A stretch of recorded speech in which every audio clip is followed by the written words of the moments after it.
Welcome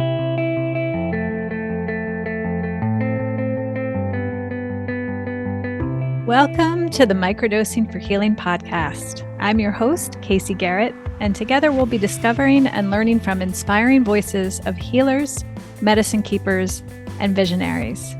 Every episode, we'll explore the world of health, vibrant wellness, and natural medicine for a new era of human society. Welcome to today's episode.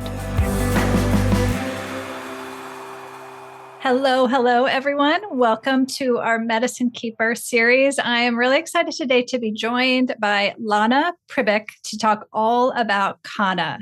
So lots and lots of you have been asking about Kanna medicine, and I am so curious as well. So I'm really excited to dive in with Lana. She is the co-founder of Kanna Wellness, and we're going to talk about all things Kanna, what it's for, what are the benefits, all the questions today. So thank you so much for being here, Lana. Great to be with you.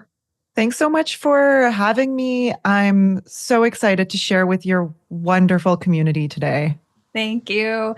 Let me share a little bit about Lana's background for you guys, just as an opener. So Lana Pribic is an ICF professional coach and the co-founder of Kanna Wellness. She's also the producer and host of the Modern Psychedelics Podcast.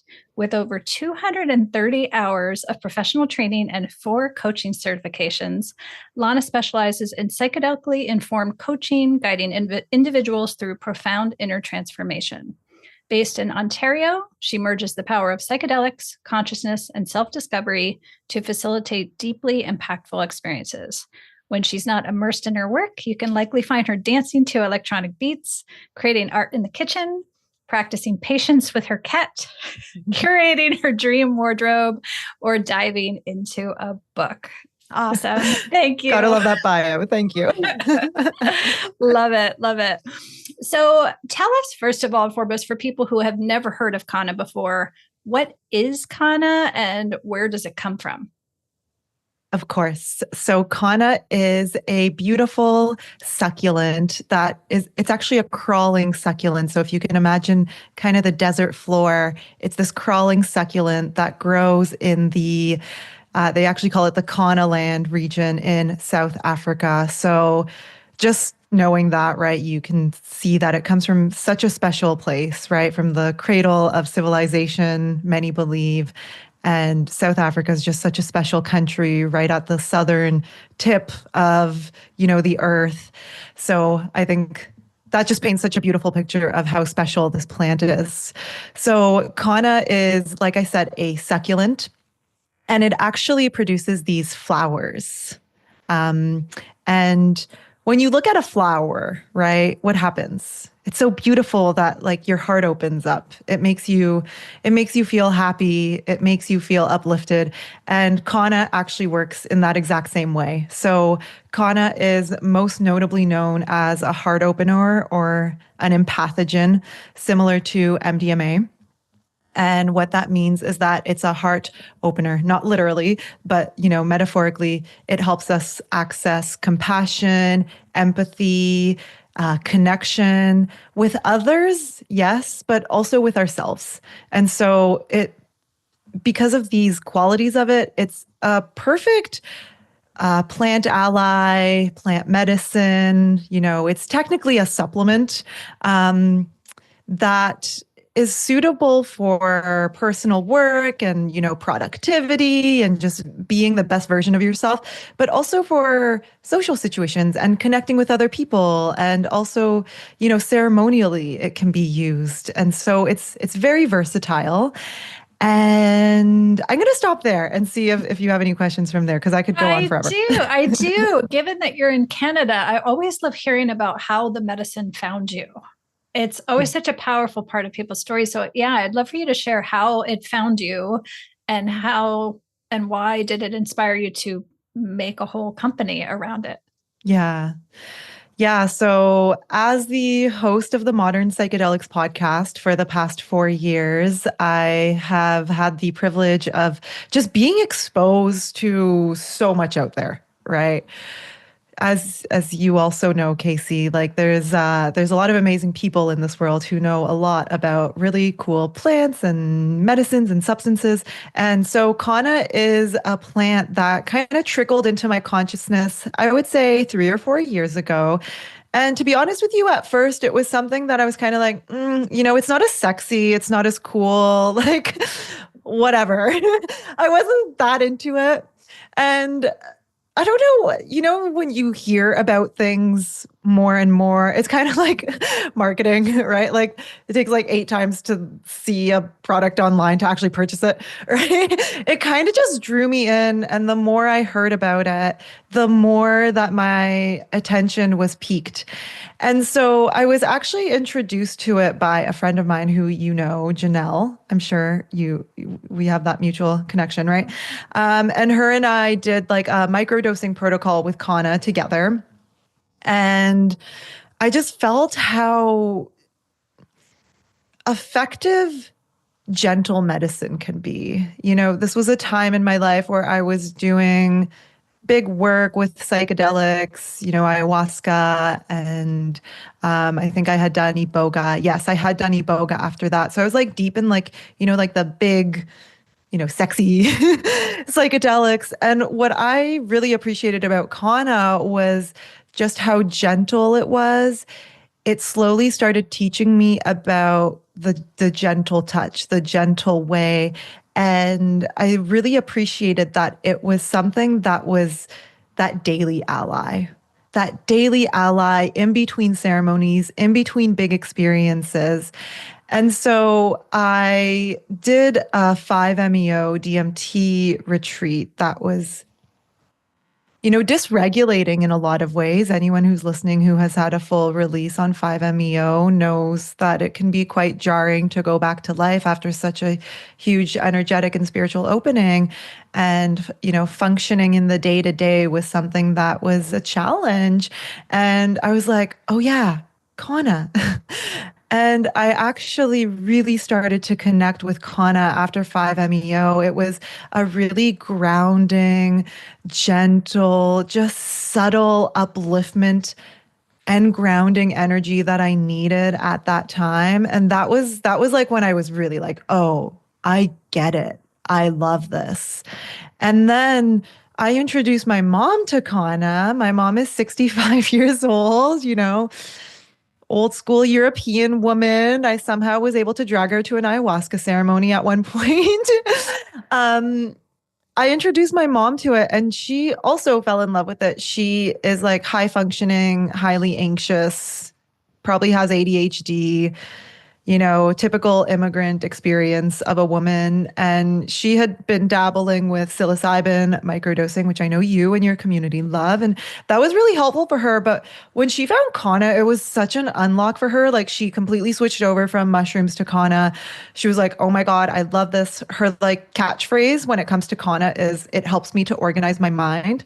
And so I don't know, it was just like this mother-daughter love affair that we had for this humble, beautiful little plant from South Africa that is kind of just like, in the background doing its thing. It's humble, it's sweet, it knows what it does, it's there for people, but it's definitely not like in the forefront as much as psilocybin and ayahuasca and LSD are. Yeah. And honestly, the more I worked with Kanna, the more I felt that like every plant has a spirit, I would say, or like a teaching style, like San Pedro is like the way of beauty. Iboga is truth medicine. Ayahuasca is like, oh my gosh, I don't even know. It's a lot. Every medicine has like its signature. For me, Kanna is like the gentle touch, right? It teaches you to be gentle with yourself, to be gentle with your heart, to be gentle with, how you speak to yourself, with how you approach life and with life itself. So to me, Kanna is the teacher of the gentle way. And it was something that I really needed at that time. And I would say it found me at the perfect time. Beautiful. Thank you. Lovely. I'm going to ask a question that I know everybody has. Is it a psychedelic? Is it a psychoactive plant? Like, how do we categorize Kanna? Yeah. So Kanna is not a psychedelic plant. It is psychoactive. So what that means is that it does interact with like certain receptors in the brain, causing it to be psychoactive. It influences mood, it influences cognition, it helps with focus. You know, it can be categorized as like a smart drug, a very powerful one, or a nootropic. So it's psychoactive in that way, but it's not psychedelic in terms of you're not going to see visions, you're not going to see. It's not trippy. It doesn't even really alter sobriety or consciousness. And yet, it has some of those benefits that we would get working with psychedelics: connection to your heart, connection to yourself, increasing that feeling of empathy to yourself and to others, helping us to connect with the world around us and see the interconnectedness between ourselves and the world that we live in. And yet, like I said, it's much more gentle, it's much more subtle. But if we take a higher dose of Kanna, for example, say that one of the amazing things about Kanna, I don't know if you want to talk about this today, but is that it can be a recreational substance for people who are like Cali sober or more sober curious. And so if you take Kanna at a higher dose, it's going to have a stronger effect. I have taken a bigger dose of Kanna before, and I was like, oh my God, I'm rolling on Molly.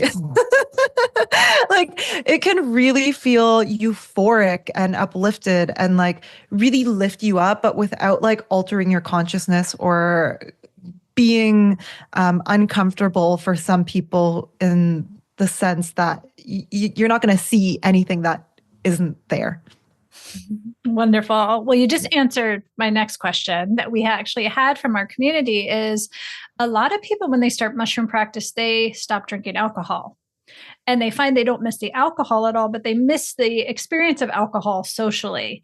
And so one of them asked, can Kanna be a substitute if you want to go out and feel socially uplifted, but don't want to drink alcohol? So yes. Absolutely. Absolutely. Kanna is a substance that many people report helps with actually getting off of alcohol, getting off of cocaine, even getting off of, cannabis. And that's because it's an SRI, right? It's nature's SRI. So it acts very similarly to an antidepressant, but it has like that more full, complete plant alkaloid profile.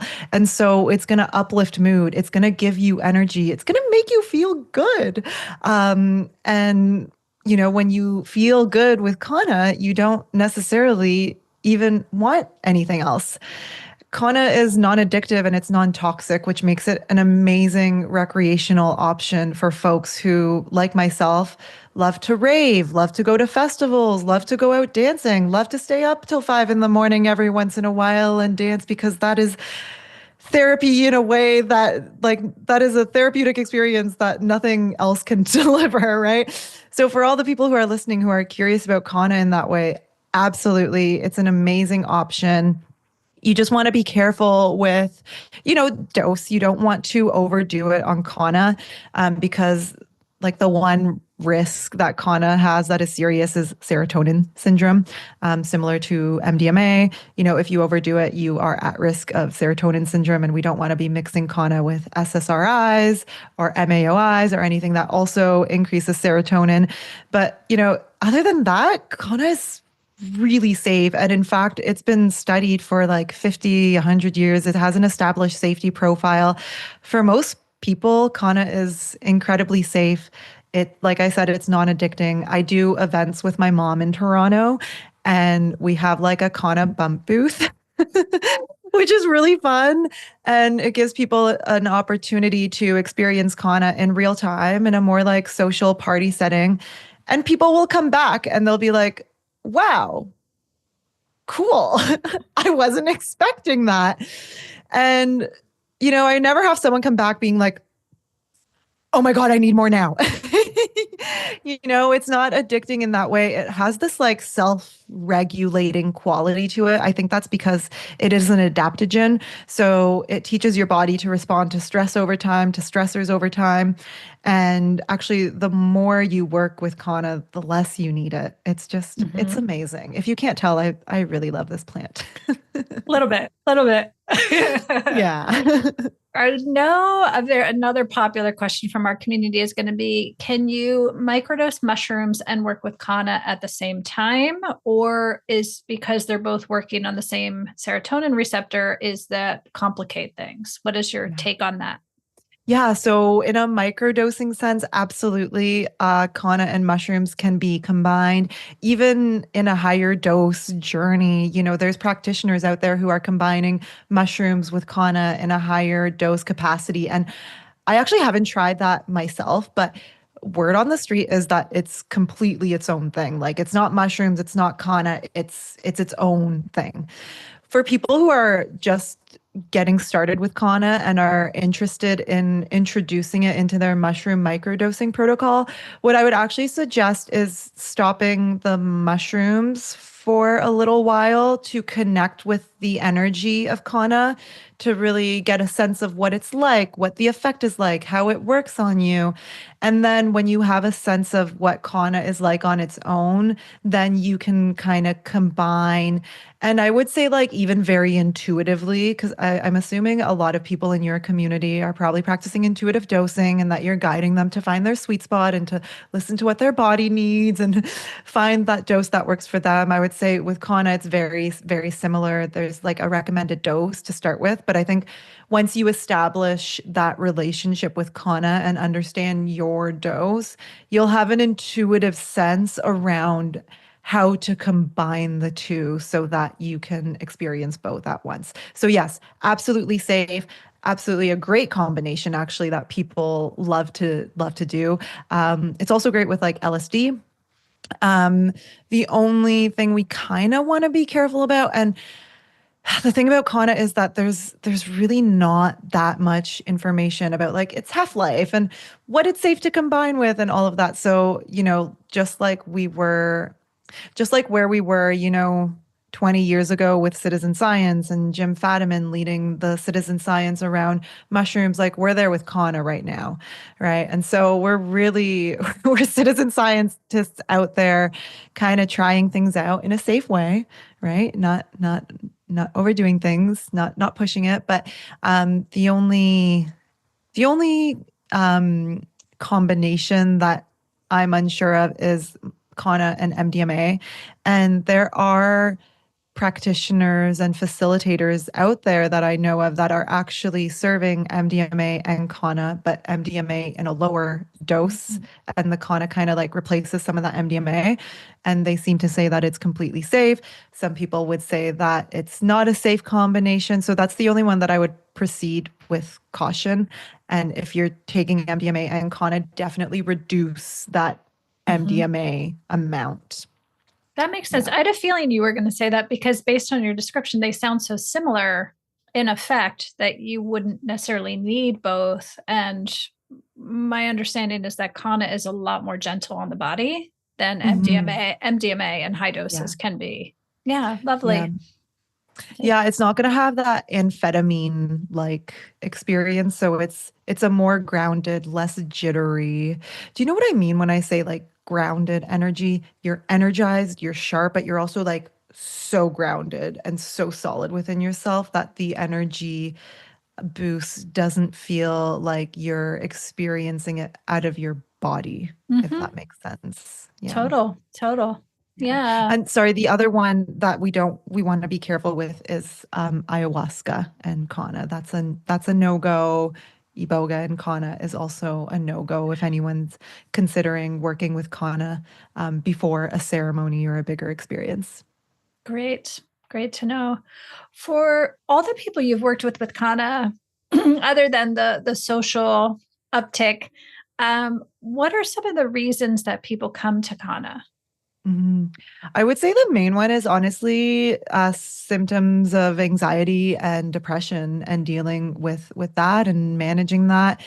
There's a pharmaceutical grade standardized Kanna extract that is prescribed in South Africa. It's called Zembrin.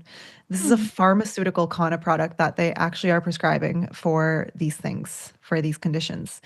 And so Kanna being an SRI, so a serotonin reuptake inhibitor, it's going to have a very similar mechanism of action as, your traditional pharmaceutical antidepressant medications. So a lot of people are wanting to manage those symptoms, whether they're currently on antidepressants or not, or anti-anxiety meds. It can be very, very supportive for people. We just don't want to be mixing the two. Right. So a lot of people are coming to it for mental well-being. A term that I've actually coined within my Kanna brand is something called psychoactive wellness, psychoactive well-being, which I define as, the intentional use of psychoactive herbs, plants to, you know, improve our sense of well-being, our emotional and mental well-being. And I think that Kanna is like leading the way in this psychoactive wellness movement. And of course, the mushrooms are a part of that, and the LSD microdosing is a part of that. But it's all about connecting more deeply with ourselves and really giving ourselves the spaciousness internally to reflect, to dream, to make changes, to pivot, and to get to know ourselves. And of course, we can do this in high dose ceremonial experiences, but you're a microdosing maven. As you know, like a lot of that work can happen in the day to day, in the everyday moments. So the psychoactive wellness, the well-being, the pursuit of feeling mentally better on a day-to-day basis. Like that's the therapeutic use case for it. There's also two other ones that I want to highlight. One is like just productivity and focus. Like Kanna is an amazing nootropic. It gonna quote my mom. It helps you organize your mind. It's going to give you that focus, that clarity, help you drop into a flow state so that you can produce some of your best work. It helps you get out of your own way and really allows you to drop in and feel grounded. The third use case is recreational. A lot of people are using Kanna on the dance floors. You would be so surprised at how many people are putting the Kanna up their noses on the dance floors because these certain extracts can be insufflated. And what that does is it actually creates a more intense effect. People are calling it Diet Coke. People are combining it with, kratom, I think. Okay, don't quote me on that. I believe it's Kanna and kratom, and it creates a ketamine-like experience, which, if you're using ketamine recreationally, it's very addictive. And it can also cause permanent, irreversible damage in your liver. So again, just like good information to know. People are using Kanna to explore a more sober lifestyle, but they don't want to give up dancing. I just recently returned from, a very challenging and big iboga experience. And I'm committing to being sober for a while because there's no way that I can alter my consciousness right now. I'm just too psychologically fragile. I don't trust myself to be getting high on anything right now. And I haven't even used Kanna since, but it just brings me so much peace knowing that I have Kanna in my back pocket, on those nights where I do want to go out and dance with my friends and I want a little bit of energy and I want to just like enhance the level of connection that I feel, but I'm not going to be, I feel safe consuming Kanna because I know that I'll still be, sober. I'll still be me and it's not going to send me down any scary loops or mental, holes or anything. So that's another one. And then number 4, actually, I just remembered is psychedelic integration and psychedelic prep. really powerful tool for integration, as I experienced for myself. It can also really help us. I'm becoming so passionate about preparation, actually. Like we hear a lot about integration, but that prep really sets us up to have powerful experiences. And using something like Kanna, of course, making sure that it's not going to be interacting with whatever medicine you're sitting with before can really help you to create that spaciousness, help you connect with yourself, and help you get laser sharp with your intentions. So it's a plant that's just, oh my gosh, it's so flexible and so supportive in so many different ways and in so many different, at so many different dosage levels. Thank you. I know everybody's going to be curious of like, how do you take it? Is it a powder? Is it a tincture? Is it a capsule? What are the different ways that you can formulate Kanna and work with it? And are there different advantages to working with different types and styles of delivery? Definitely. Yeah, we're so lucky in this modern world that like if you can dream it, you can create it, right? Totally.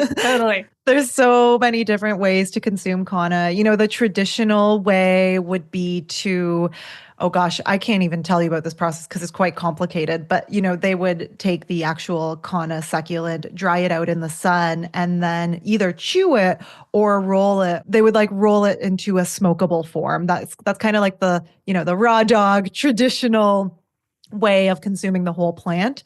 On the market, though, right now, there's so many different products. The first one that most people probably get introduced to is a pure alkaloid extract. So what that means is that they've removed the plant matter and the extract is just the pure alkaloids, the pure active alkaloids that, create those psychoactive effects. Now, this powder is usually very fine. It tastes a little bit bitter. Most of them can be insufflated, as I was mentioning, so snorted if people are into that. Some people are, some people aren't. It's an option that's there for people. But what most people are doing with the extract is just putting it under their tongue.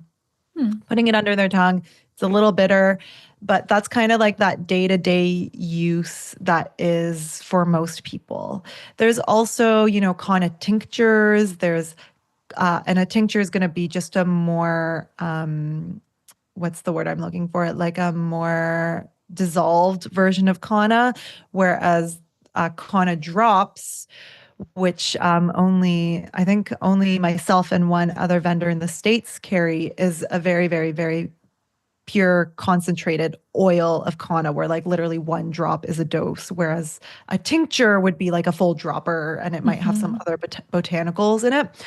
And then there's like capsules. So people are making capsules with Kanna and, different like lion's mane mushrooms. Some people are making like Kanna and psilocybin mushrooms, theobromine, rhodiola, ashwagandha. The possibilities are endless. There's consumables like chocolates and chews. I know that a popular Kanna brand in the US has like a Kanna chew. I have a dream to create a cannabis Kanna product for my brand that I really want to see, because cannabis and Kanna are like my two day-to-day like plants that I love to work with, and they're incredibly synergistic. In fact, the time that I told you about where I was like, oh my God, I'm rolling on Molly. It was because I combined cannabis and Kanna. So, there's so many different options. Convenience and ease, the drops, the capsules, those are probably the best option just because, they're portable, they're easy to take. You don't have to deal with like powders and things like that. I'm a medicine woman. I like to play around. I like to be able to customize my dosing. So I really love the powder. You can put it into capsules, you can put it into drinks, you can really, you can take it to like a 2-point scale and take a very specific dose depending on what kind of experience you want to have. You can also put the powder and the drops in like a cacao or a tea and make it a more ceremonial experience, which is what I do when I host breathwork, Kanna breathwork, Kanna Prana, we call them Kanna Prana events in Toronto here. We make it a more ceremonial experience and we put the drops in a tea. So we're really lucky because Kanna is quite new. And yet, obviously people are loving it because the Kanna space has already become so innovative and there's such a beautiful offering of products. Kanna Prana with Lana. Kanna Prana. I know. It's too much. And then we have got Kanna Mama. The Kanna Mama. It's a lot. Adorable. Adorable. I know tons of people. I can hear them asking now, ask her this. Tons of people are going to want to know if you are already on a host of pharmaceuticals that are for your anxiety and depression, and then you come to Kanna. I know we have a lot of experience with mushrooms. Yes, you can microdose, but it's a thing. It's a variable that you have to work with. And if you want to taper off, we go through a protocol with that. Is kind of similar that, do you advise people if you are coming with a whole host of pharmaceutical, do you need specific guidance, and is there dosing and tapering around it? Yeah, definitely. Definitely. Okay. We don't want to be combining Kanna with any SSRIs or MAOIs.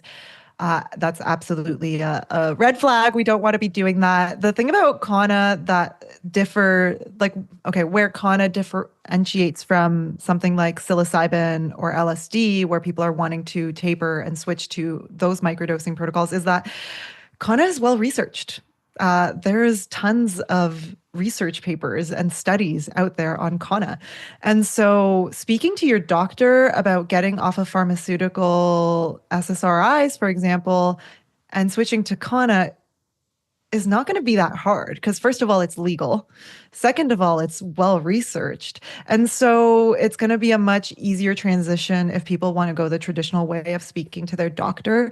And then I know that there's obviously you guys, your community probably already knows about Spirit Pharmacist Ben and the services that he offers for people. I had him on my podcast and asked him about Kanna, so it's something that he's definitely knowledgeable about. And so seeking out guidance through someone like that is recommended. And then I don't know, what I don't know is if you're off of SSRIs and you want to switch to Kanna, how long that window in between should be. Probably just has to do with the half-life of whatever pharmaceuticals they're on. But yeah, anything that increases serotonin in the brain, you just want to be really careful with. Yeah. Okay. That's great advice. Yes. And we're very familiar with Ben. We've had him on the podcast, and he's also part of our teaching team for our professional program. Yeah. We love him. Amazing. Thank you, Ben. Yeah. Anything, you already covered a lot of this, but are there any other unique contraindications or harm reductions, like people who have such condition or different medications that are cautions? Yeah, definitely. The classic, if you're breastfeeding or pregnant, just because there's not enough information. And let me think here. We covered antidepressants. I think the general harm reduction take is always start low and go slow, work your way up, especially if you're working with the extracts, especially if you're insufflating the extracts. If you're insufflating, start really slow because it's 5 to 10 to 15 times stronger with that method of consumption. But other than that, like I said, Kanna has a very well-proven safety profile. The one thing I do want to mention is when sourcing Kanna. Okay, this is something we need to talk about. Sourcing Kanna, it's a wild, wild west out there. There's some really bad Kanna on the market to the point where people are selling Kanna that isn't even Kanna. It's random miscellaneous something. We know that story. We know that story in the mushroom world. Yes. Yes, exactly. Yeah. Yes. So things to look for when you're sourcing Kanna is, an alkaloid profile. We want to know how much of the active alkaloids are in each product. At the bare minimum, it should be a 3 to 5% total alkaloid profile. And even a 5% total alkaloid profile is going to be pretty potent and strong for most people. The other thing that you want to look out for is just, are they ethically sourcing, and are they actually sourcing it from South Africa? Are they paying, wages that are ethical and fair to the workers over there who are making the kanna. The thing about kanna is that it can be cultivated in farms. So where I source my kanna, it actually comes from a kanna farm that is in South Africa, but this way it's coming from a kanna farm. It's benefiting from the soil and the climate in South Africa where it naturally goes, but it's not being extracted and taken from and stripped away from its natural habitat. So that's, something to note. And yeah, just being really careful with where you're buying your kanna. You'll see like 10 times, 100 times kanna. I don't even know what any of that means, to be honest. We really want to just be looking for an alkaloid profile. If they have third-party lab results, that's great, just because that tests for impurities and it tests for it's gonna verify that the alkaloid profile and that those alkaloids are being shown in the results in accordance to what the company is claiming that it is. Thank you for that very much. Yes. I would love in closing, I know you guys are in Canada and right now you can distribute all over Canada. So everybody listening who is in Canada, you can go to Kanna Wellness now. Hopefully more to come in the future. But I would love to hear about the inspiration to the company. Like tell us a little bit about the company, why you started it and how it came about. Yeah. Yeah, I mean, honestly, Casey, the opportunity kind of fell into my lap, and it was pretty shortly after my 5-MeO experience. And I was just in this headspace where the opportunity fell into my lap, and I was connected to the medicine. I was working with it during this integration period. And it was like, no one in Canada is doing this yet, right? It was one of those moments where like everything just came together and was like literally being handed to me. And I was like, I just need to get out of my own way about this. And I had this call with this person that was like, do it, I will help you. And I was like, yeah, let me think about it. And I had always said, I have this track record of saying I'm never going to do something and then doing it. I said I was never going to do Iboga. Now I'm like absolutely obsessed with Iboga and building out an Iboga prep and integration course. I said I was never going to become a runner. I am currently training for a 5K. I said I was never going to start a CPG company, and here I am. So yeah, sometimes the things that we say that we're never going to do and we end up doing, they end up being the most profound and life-changing things. Probably because we have to work through so much of our own resistance, but I digress. Starting a CPG company was something really daunting to me. I've worked for CPG companies before, and that's really interesting because I was able to bring that experience into building Kanna Wellness. But like thinking about SEO and the website and distribution and sourcing and being an ethical business provider and oh my God, like shipping, it freaked me out. And, I had dinner with my parents that night and I was like, this opportunity just fell into my lap. I don't know. Should I do it? And my parents were just like, yes, like absolutely. And, we decided to start the company together. Me and my mom. And my mom had been working with Kanna at that point for long enough to understand the value that it could bring to people of all ages. And, for so many different reasons. And so we decided to start it, and it's been so much fun. The vision that I have for the brand, we're still very startup, bootstrapping, haven't even like paid ourselves yet, like in the starting stages. But so we haven't been able to like hire a full agency to come in and do the branding and make everything beautiful and like have a full brand concept and all of that. But my vision for it is to actually ground the brand in this concept of simple, accessible wellness. And that's for two reasons, because to me, like that's what Kanna is. It's simple, accessible, access to psychoactive well-being. And then also, where I'm from, former Yugoslavia, it's in the Mediterranean region, the Mediterranean basin. And that's how they approach wellness there. Like no one there's like going to fancy gyms or, you know, drinking 10 different types of powders every day to do different things. Like they're going for a walk after dinner. They're eating whole foods diets. Like they're gardening. They keep things really simple. And so that's what I really want to root the brand in: simple, accessible, Mediterranean style wellness, while also upholding and honoring the place in the world where Kanna comes from, which is South Africa. So yeah, that's the inspiration and that's the vision for it. Beautiful. Thank you. The original longevity. Yeah, like the blue zones, they know how to do it. Absolutely. Yeah. Absolutely. No, and thank you for sharing all that, because I think so many people in our community are on the precipice of or in the midst of massive transformation in their lives. And so many of them come to this work and then all of a sudden they're like, I think I want to do this work. I think I want to play a part in bringing this medicine to the world. Do I have permission? Can I do it?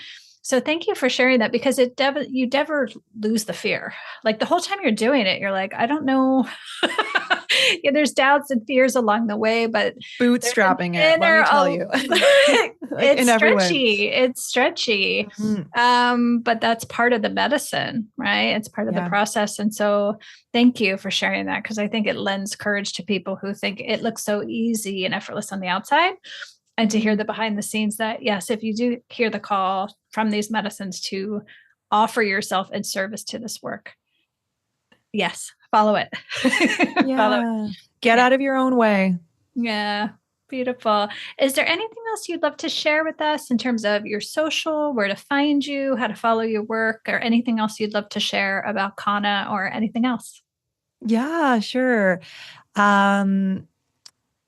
Yeah, one last thing I'll share is that, coming into medicine work and exploring different medicines, I'm really quite surprised that I found my place in the medicine world through these African medicines. It's something that has really been a surprise to me. And I love it. I'm surprised by it. I welcome it. And, for me, Kanna's like that day-to-day African medicine that has so much to offer for integration, for prep, for focus, for getting it out on the dance floor. It's that day-to-day support. And then Iboga, master plant teacher, also from Africa, is the plant that I really found myself in. So I guess what I want to share in that is, explore and be curious. And you might be really surprised in where you find yourself through these medicines. Yeah, that feels important to share. And yeah, so my work can mostly be found on Modern Psychedelics. The podcast is on Apple, Spotify, YouTube. I've been going at it for 4 years, just released episode 122 and probably not stopping anytime soon. So come over there and listen. There's episodes on like, oh my gosh, so much. So much. I very, very carefully curate and select guests and topics to cover. And on social media, it's Modern Psychedelics as well. KannaWellness.com is the website for the CPG brand. We're only in Canada right now, but depending on how these trade wars and crazy times go, we might be opening up to the US soon. And then we're also on Instagram, KannaWellness.co on Instagram. And then my personal Instagram, if you're into the electronic beats and cats and fashion and all that fun stuff, that's all over just at Lana Pribic. And I have a 6-month coaching program that people can learn about. And I'm also launching an Iboga prep and integration program, which I am marketing as the world's most comprehensive Iboga prep and integration program, because I am intending for it to be that. So yeah, that's all I will say for today. Thank you so much. Oh, thank you so much. Thank you so, so much. And thank you everybody for your interest in Kanna. We appreciate all of you. Yes. And yeah, thank you so much, Lana. Thank you, Casey. Blessings to your community. Bye, everybody. Thank you for listening to the Microdosing for Healing podcast. Ready to take the next step? Please visit us online at microdosingforhealing.com. There you'll find lots of information about our global community, professional training programs, and upcoming immersions. See you there.